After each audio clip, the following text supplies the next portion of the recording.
జై శ్రీమన్నారాయణ. ఈరోజు మనం ధర్మపదం గ్రంథములోని చాప్టర్ 3 విభాగము 143 శ్రీమద్ రామాయణంలోని ఉత్తరాఖండ. విషయం శ్రీరాముడు భర్తనితో తన నిర్యాణ ప్రతిపాదన చేయుట. సోదర జ్యేష్ఠభ్రాత, మనం ఈ కోసల సామ్రాజ్యాన్ని పరిపాలిస్తూ నేటికి దాదాపుగా 11 సంవత్సరములు అయినవి. మనము మన ఇక్ష్వాకు వంశ గౌరవాన్ని, కోసల దేశ శాసనములు, ధర్మ నిర్ణయాలు అన్నీ సక్రమంగా ధర్మశాస్త్రం ప్రకారము చేసి ఉన్నామని నేను అనుకుంటున్నాను. నాకు నా భార్య లేదు, అయినను మీ అందరి సహకారంతో బంగారు సీతను తయారు చేసి ఆమెను ప్రక్కన ఉంచుకొని చాలా క్రతువులు, యజ్ఞయాగాదులు చేశాను. నేనింకా నీకు ఈ కోసల సామ్రాజ్యానికి మహారాజుగా అభిషేకం చేసి నేను వనములకు ఏగి మహాప్రస్థానమును అనుసరింతును అని అంటారు రాముల వారు భరతుడితో. అంటారు భరతుడు, మహారాజా, మీరు లేని ఈ సామ్రాజ్యం నాకు కావలేనా? మీరు లేని ఈ సామ్రాజ్యాన్ని నేను పరిపాలించు అనుకున్నారా? అసలు మీరు లేని నాడు నేను ఈ భూమిపైనే ఉందునా? వలదు ప్రభు, అట్లాంటి ప్రతిపాదన వలదు.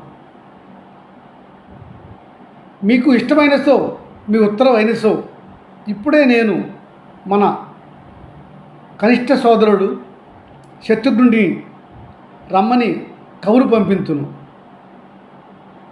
ఈ కోసల సామ్రాజ్యాన్ని ఉత్తర దక్షిణ భాగాలుగా 2 విభజించి 2 నగరాలు మనం నిర్మించి ఉన్నాము. ఆ నగరాలకు లవకుశులను మహారాజులుగా అభిషేకం చేద్దాము.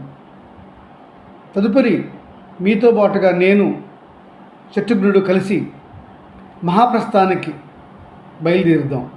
ఇది నా ప్రతిపాదన, మీరు ఏమందురు అని అడిగాడు భరతుడు. జ్యేష్ఠభ్రాత భరత, నీ మాటయే కానిమ్ము. అటులనే మన కనిష్ట సోదరుడు శత్రుఘ్నుడిని త్వరగా పిలిపించు. అత్యంత వేగముగా వెళ్ళగల రౌతును గుర్రాలను ఏర్పాటు చేసి పంపు. అతను వచ్చిన తర్వాత 2 పిల్లలకు రాజ్యాభిషేకం చేయుదుము. తదుపరి మనం మహాప్రస్థానానికి బయలుదేరుదాం అని రాముల వారు ఉత్తరం ఇచ్చారు. అప్పుడు భరతులు వారు అంటారు, అలాగే మహాభ్రాత, నేను ఇప్పుడే లక్ష్మణుల వారికి వార్త పంపిస్తున్నాను అని పంపించాడు. లక్ష్మణుడు అతి త్వరగా వచ్చాడు. అప్పుడు రాముడు భరతుడు, లక్ష్మణుడు లేడు కదా, రాముడు భరతుడు శత్రుఘ్నుడు ముగ్గురు కూడబలుక్కొని శ్రీరాముని పెద్ద కుమారుడు కుశునికి వింధ్యగిరి ప్రాంతంలో కుశావతి నగరాన్ని రాజధానిగా చేసి మహారాజుగా అభిషేకించారు. ఇది కోసల రాజ్యానికి ఉత్తర భాగంలో ఉన్నటువంటి భూభాగం. ఇక కోసల రాజ్యానికి దక్షిణ భాగంలో ఉన్న భూభాగంలో శ్రావస్తి అనే మహానగరంలో లౌనికి రాజధానిగా చేసి అక్కడ అతనికి రాజ్యాభిషేకం చేశారు. అప్పుడు శ్రీరాముడు అడుగుతున్నాడు శత్రుఘ్నుల వారిని, సోదరా శత్రుఘ్న, నీ సామ్రాజ్యాన్ని 2 పుత్రులకు పంచి వారి రాజులుగా అభిషేకం చేశావు కదా అని అడిగాడు. అంటే చెప్తున్నాడు శత్రుఘ్నుడు, మహారాజా, తమరి ఆదేశం ప్రకారం నేను ఆ సామ్రాజ్యాన్ని 2కి 2 వంతులుగా వేసి పెద్దవాడు సుబాహునికి మధురా నగరానికి మహారాజుగా అభిషేకం చేసి తిని, అలాగే నా రెండవ కుమారుడైనటువంటి శత్రుఘూతికి విదిశా నగరాన్ని రాజధానిగా చేసి మహారాజుగా అభిషేకం చేసి వచ్చాను. ఇద్దరు ఆయా రాజ్యములను పరిపాలిస్తూ ఉన్నారు అని వివరించాడు శత్రుఘ్నుడు. శత్రుఘ్న బేషు బేసు మంచి పని చేసితివి అంటూ రాముల వారు శత్రుఘ్నుడిని మెచ్చుకున్నాడు.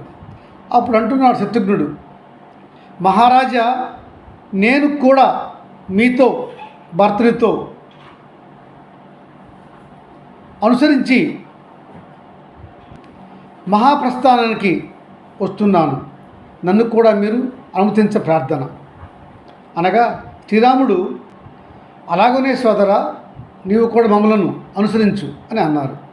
ఈలోగా ఈ వార్తను తెలుసుకున్న కిష్కింధ రాజు అయినటువంటి సుగ్రీవుడు అతని సామ్రాజ్యానికి, కిష్కింధ సామ్రాజ్యానికి అతని అన్న కొడుకైనటువంటి అంగదుడిని సామ్రాట్టుగా అభిషేకం చేసి తాను కూడా శ్రీరామునితో మహాప్రస్థానానికి రావడానికి వచ్చాడు. వచ్చి, శ్రీరామచంద్ర, నేను కూడా మీతో మహాప్రస్థానానికి వస్తున్నాను, నన్ను కూడా అనుమతించ ప్రార్థన అని అన్నాడు. శ్రీరాముడు సుగ్రీవుడి యొక్క మాట విని, మిత్రమా, నీవు నా సోదరులు లేకుండా నేను ఎక్కడికి వెళ్ళను కదా, నీవు లేని మహాప్రస్థానం నేను చేయుదునా? నీవు కూడా నాకు తమ్ములతో సమానమే, నాకు ఉత్తమ మిత్రుడు నీవు. రమ్ము, మనం చాలా కాలం రాజ్యాన్ని పరిపాలించాము, ఇంకా చాలు, మనం మహాప్రస్థానానికి పోదాం అని రాముల వారు శత్రుఘ్నుడిని, భరతుడిని, సుగ్రీవుడిని తనతో పాటు మహాప్రస్థానానికి రావడానికి అంగీకరించాడు. జై శ్రీమన్నారాయణ.